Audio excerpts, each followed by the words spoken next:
नमस्कार। घटना चक्र बुक वीडियो के इस शैक्षणिक मंच पर आपका स्वागत है। हमारा उद्देश्य है ज्ञान को सरल, स्पष्ट और सुलभ रूप में आप तक पहुंचाना। आइए आरंभ करते हैं अध्ययन और सफलता की इस यात्रा को। कभी सोचा है कला, कॉमर्स और कल्चर ये तीनों एक साथ कहाँ मिलते हैं?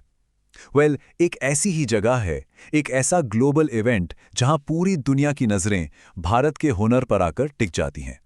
इसे सिर्फ एक इवेंट समझने की गलती मत कीजिएगा। ये तो कारपेट यानी कालीन की दुनिया का सेंटर है, एक ऐसी जगह जहां पूरी दुनिया की निगाहें जमी रहती हैं। तो सवाल उठता है कि ये इंडिया कारपेट एक्सपो आखिर है क्या चीज? बिल्कुल साफ साफ शब्दों में कहूं तो ये एशिया का सबसे बड़ा इंटरनेशनल मेला है। किसका? हाथ से बने कालीनों का। सोचकर देखिए, एक ऐसा प्लेटफॉर्म जहां इंडिया के बेस्ट कारीगर सीधे सीधे दुनिया भर के खरीदारों से मिलते हैं। ठीक है, तो चलिए अब थोड़ा इसकी डिटेल्स में चलते हैं, पता करते हैं कि ये कब हुआ, कहाँ हुआ और इसकी क्या खास बातें थीं। और हाँ, ये कोई नया इवेंट नहीं है, ये 49th इंडिया कारपेट एक्सपो था, जो 11 से 14 अक्टूबर 2025 तक चला। लेकिन इसकी लोकेशन वो जरूर नोट करने वाली है, भदोही, उत्तर प्रदेश। पता है इसे क्या कहते हैं? इसे इंडिया की कारपेट सिटी यानी कालीन नगरी भी कहा जाता है। अब इतना बड़ा इंटरनेशनल इवेंट है तो एक सवाल मन में जरूर आता है कि आखिर इसके पीछे है कौन? किसके पास इतनी शक्ति है कि वो इतने बड़े स्केल पर कुछ ऑर्गेनाइज कर सके? तो इसके पीछे जो ताकत है वो है कारपेट एक्सपोर्ट प्रमोशन काउंसिल यानी CEPC। और यहाँ एक बहुत ही दिलचस्प बात है, ये कोई प्राइवेट कंपनी नहीं है, इसको सीधे गवर्नमेंट ऑफ इंडिया की मिनिस्ट्री ऑफ टेक्सटाइल्स ने बनाया है। इससे क्या होता है? इससे इस एक्सपो को एक ऑफिशियल स्टैंप मिल जाता है, पूरे वर्ल्ड स्टेज पर इसकी क्रेडिबिलिटी बढ़ जाती है। लेकिन किसी भी इवेंट की असली कहानी, उसके स्केल की असली पहचान नंबरों से होती है, लोगों से होती है, और इस मामले में ये सच में एक ग्लोबल संगम है। आइए देखते हैं कैसे।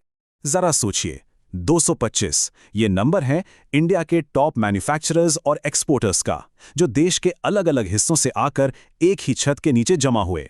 ये सिर्फ बिजनेसमैन नहीं है, ये तो इंडिया की सदियों पुरानी हैंडमेड कारपेट कला के एक तरह से रक्षक हैं। और इन 225 क्रिएटर्स के हुनर को परखने और खरीदने कौन आया? दुनिया भर से 215 विदेशी खरीदार। इससे साफ पता चलता है कि ग्लोबल डिमांड कितनी ज्यादा है, और वो सारी डिमांड एक जगह आकर फोकस हो जाती है।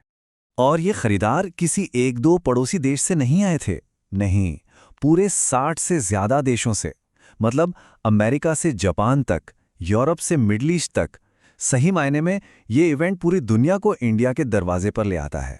तो पिक्चर अब बिल्कुल क्लियर है। एक तरफ हैं इंडिया के बेहतरीन निर्माता, हमारी सप्लाई, और दूसरी तरफ है पूरी दुनिया से आई हुई डिमांड यानी खरीदार। और ये एक्सपो क्या काम करता है? ये इन दोनों के बीच एक मजबूत पुल, एक डायरेक्ट ब्रिज बनाता है। अच्छा, ये सारे नंबर्स, ये सारी बातें ठीक हैं, लेकिन इन सब का मतलब क्या है? खासकर उन कारीगरों के लिए जिनके हाथों का जादू इन कालीनों में बुना हुआ है। इसका असल प्रभाव क्या है? क्यों जरूरी है ये? देखिए, ये सिर्फ एक व्यापार मेले से कहीं ज्यादा है। ये एक तरह से इस पूरी कला के लिए एक आर्थिक और सांस्कृतिक इंजन है। ये भारतीय कारीगरों को सीधे ग्लोबल मार्केट से जोड़ता है, उनके काम को एक ऐसी खिड़की देता है जहां से पूरी दुनिया उन्हें देख सके। और नतीजा, देश के लिए महत्वपूर्ण एक्सपोर्ट बढ़ता है और बहुत सारी आर्थिक गतिविधि को बढ़ावा मिलता है।